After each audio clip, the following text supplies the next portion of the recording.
Welcome friends, Mpsc IQ education या YouTube चॅनलवर तुमचं खूप खूप स्वागत आहे. मित्रांनो, आजच्या वेळेस टॉपिकमध्ये आपण राज्यशास्त्र म्हणजे पॉलिटी या विषयावरचा प्रश्नसंच आणला आहे. यामध्ये महत्त्वपूर्ण टॉपिक आहेत आंतरराज्य परिषद, राज्यसूचीचे असणारे कायदे आणि धन विधेयक यावर पूर्ण असा हा व्हिडिओ असणार आहे. तर पहा मित्रांनो, आंतरराज्य परिषदमध्ये पहिला प्रश्न आहे बघा, आंतरराज्य परिषदमध्ये काय काय सम्मिलित आहे त्याचे पर्याय बघा. पहिलं, अध्यक्ष रूपाने पंतप्रधान असतात.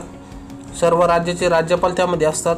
विधानसभा नसणाऱ्या केंद्रशासित प्रदेशाचे प्रशासक पण असतात आणि सर्व राज्य आणि विधानसभा असणाऱ्या केंद्रशासित प्रदेशाचे मुख्यमंत्री असतात. पर्याय बघा, फक्त अ आणि 2, फक्त दुसरा बघा फक्त 1, 2 आणि 3, तिसरा आहे फक्त 3 आणि 4, चौथा आहे फक्त 1, 3, 4. तुम्हाला माहीत असं आंतरराज्य परिषदमध्ये राज्यपाल हे नसतात. तर याचं जे योग्य उत्तर मित्रांनो ते आहे उत्तर 1, 2, 3 1, 3, 4. चौथं, तर अध्यक्ष रूपाने पंतप्रधान असतात.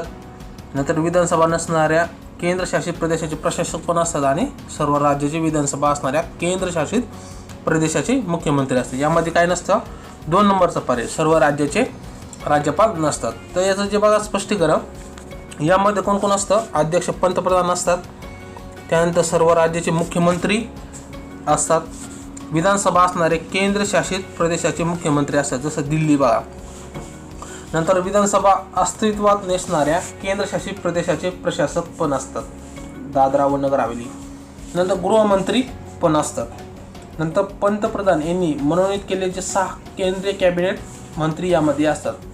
बघा, जे आंतरराज्य परिषद आहे ही आर्टिकल 263 नुसार आहे.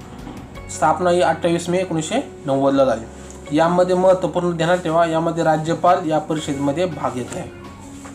जे आंतरराज्य परिषद कशी बैठक होती तेव्हा इथं चित्र मी दाखवले.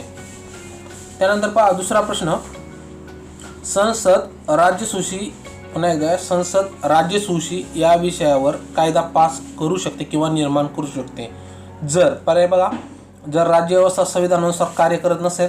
दुसरा आहे 2 किंवा 2 पेक्षा जास्त मुख्यमंत्री यांनी जर अपील केली तर.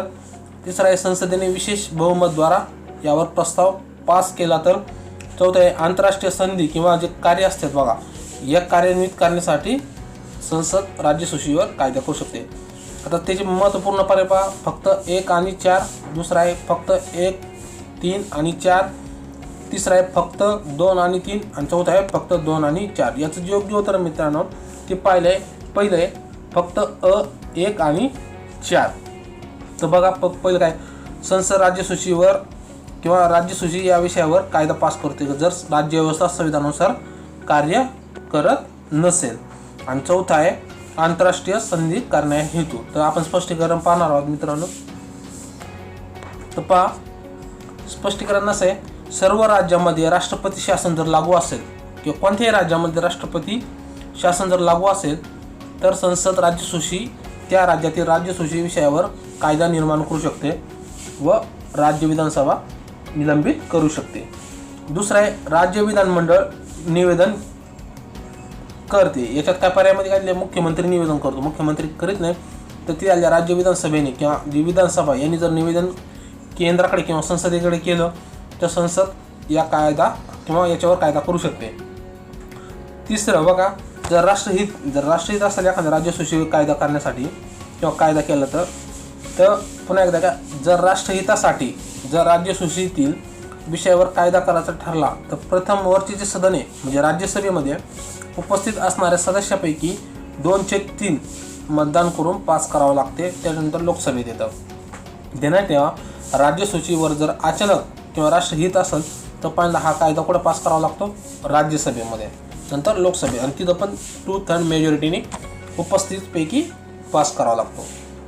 चौथं बघा, संसद आंतरराष्ट्रीय संधी कार्यक्रम किंवा या कोणताही विषय असेल जर आंतरराष्ट्रीय रिलेटेड असेल आणि त्याचा उपयोग जर राज्यांवर होत असेल तर संसद नक्कीच राज्यसूचीतील विषयावर कायदा करू शकते.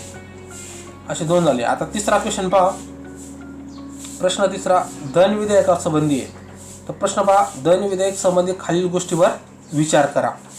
बघा, हे फक्त मंत्रीद्वारा प्रस्तुत केले जाऊ शकते. दुसरा आहे राज्यसभा धन विधेयक संशोधित किंवा दुरुस्ती करू शकत नाही किंवा नाकारू शकत नाही.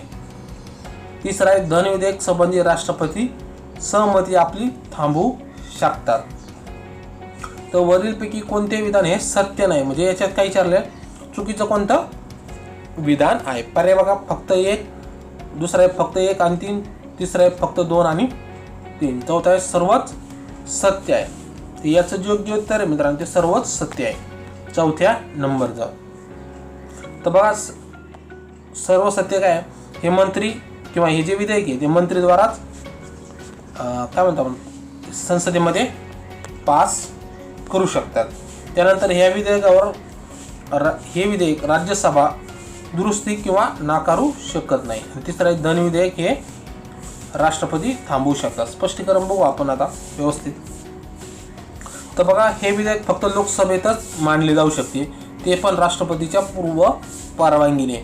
यामुळे असे विधेयक हे सरकारी विधेयक मानले जाते. ध्यानात ठेवा, जे विधेयक राष्ट्रपतीच्या परवानगीने मांडले जातात असे विधेयक सरकारी विधेयक मानले जातात आणि ते फक्त मंत्रीद्वारा प्रस्तुत केले जाते. इतर जे संसद सदस्य ज्यांच्याकडे मंत्रीपद नाही तर अशांद्वारे हे प्रस्तुत केले जाऊ शकत नाही. त्यानंतर दुसरं बघा राज्यसभा धन विधेयकमध्ये दुरुस्ती किंवा निरस्त करू ढकलू शकत नाही किंवा आपण निग्लेक्ट करू शकत नाही. आणि 14 दिवसाच्या आत त्यांना काय करावं लागतं, काही अटी द्यायच्या ठरल्या तर देऊ शकतात, पण ते लोकसभेला काय लागू होत नाही, त्यांच्या याच्यानुसार चालतं मर्जीनुसार. तर हे 14 दिवसाच्या आत त्यांना पाठवावं लागतं. यामध्ये राज्यसभेचा काही रोल नाही. तिसरं बघा राष्ट्रपती हे धन विधेयक परवानगी देऊ शकतात. ज्यावेळी मंत्री किंवा जे कॅबिनेट सदस्य असतात ते पहिल्यांदा राष्ट्रपती घेऊन जातात, ते ह्या विधेयकावर परवानगी देऊ शकतात किंवा स्वतःकडे ठेवू शकतात किंवा निरस्त करू शकतात. ध्यानात ठेवा, आपण संसदेच्या पुनर्विचारासाठी ते पाठवू शकत नाही, लक्षात ठेवा.